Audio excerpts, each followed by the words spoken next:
दोस्तों नमस्कार। शंकराचार्य बनाम सिस्टम, सच्चाई क्या है? आरोप, राजनीति या साजिश?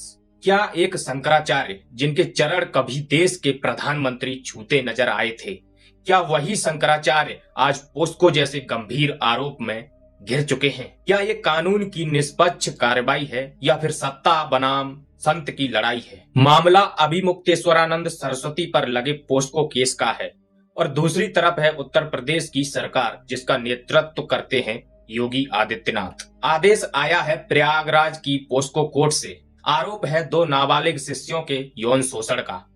लेकिन सवाल ये है, क्या ये मामला सीधा सपाट है या फिर इसके पीछे कई परतें छिपी हुई हैं? आइए समझते हैं आज इस पूरे विवाद को। घटना की कथित तारीख 18 जनवरी 2026 है। स्थान प्रयागराज माघ मेले का क्षेत्र। उसी दिन क्या क्या होता है?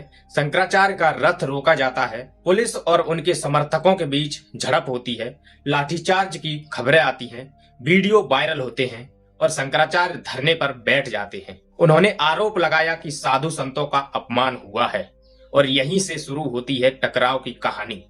एक तरफ संत तो दूसरी तरफ प्रशासन। पोस्को कोर्ट में शिकायत दर्ज होती है। आरोप दो नाबालिग शिष्यों का यौन शोषण। पोस्को यानी protection of children from sexual offence act. यह भारत के सबसे सख्त कानूनों में से एक है। इसमें जमानत तक मिलना मुश्किल हो जाती है। लेकिन यहाँ एक मोड़ आता है। शिकायत पहले पुलिस के पास जाती है, लेकिन एफआईआर दर्ज नहीं होती है। अगर मामला इतना गंभीर था तो थानेदार, डीसीपी, कमिश्नर किसी ने तुरंत कार्रवाई क्यों नहीं की? क्या पुलिस को प्रथम दृष्टया आरोप संदिग्ध लगे या फिर कोई दबाव था? शिकायतकर्ता का नाम बताया जा रहा है आशुतोष पांडे उर्फ आशुतोष ब्रह्मचारी। उस पर कथित रूप से पहले भी कई मामले दर्ज हैं। सोशल मीडिया पर उसकी हिस्ट्री शीट वायरल है। अब सवाल ये उठता है, क्या ऐसा व्यक्ति एक हाई प्रोफाइल धार्मिक मामले में मुख्य शिकायतकर्ता हो सकता है? क्या ये व्यक्ति उस लॉबी से जुड़ा है जो शंकराचार्य की विरोधी मानी जाती है? यहाँ नाम आता है जगत गुरु रामभद्राचार्य का। अगर धार्मिक गुटों में पहले से मतभेद हैं, तो क्या यह मामला उस टकराव का विस्तार है? मकसद क्या हो सकता है? क्या यह मामला बदले की भावना से जुड़ा हो सकता है? 18 जनवरी की घटना के बाद शंकराचार्य ने प्रशासन और सरकार की खुलकर आलोचना की थी। उन्होंने कहा था, माघ मेले में साधुओं के साथ दुर्व्यवहार हुआ, भगदड़ की घटनाओं को दबाया जा रहा है। क्या इस आलोचना ने सत्ता को असहज कर दिया था?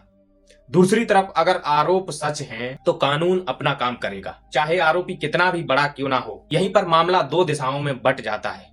अगर आरोप सही है तो यह कानून का दायित्व है कि निष्पक्ष जांच हो। अगर आरोप झूठे हैं तो यह चरित्र हनन और धार्मिक राजनीतिक संघर्ष का गंभीर उदाहरण होगा। पोस्को कोर्ट के जज ने पहले तुरंत एफआईआर का आदेश नहीं दिया। उन्होंने जांच यानी इंक्वायरी का रास्ता चुना।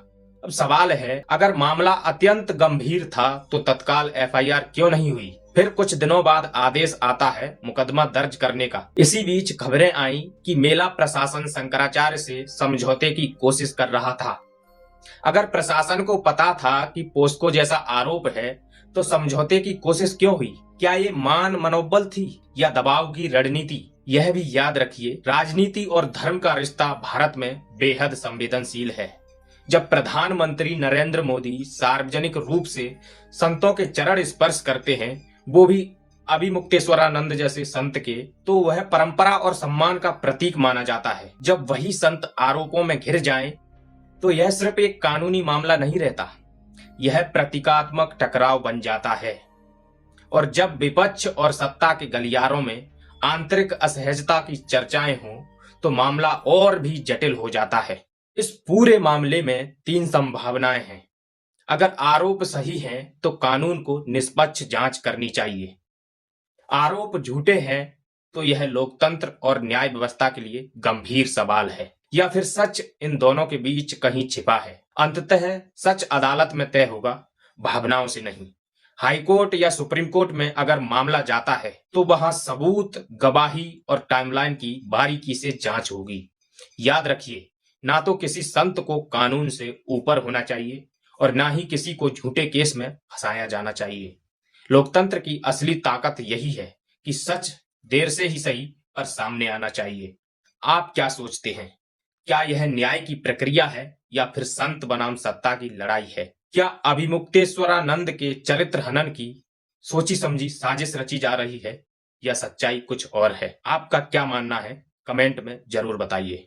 वीडियो पसंद आया हो तो शेयर करिए और याद रखिए, सवाल पूछना लोकतंत्र की आत्मा है। नमस्कार।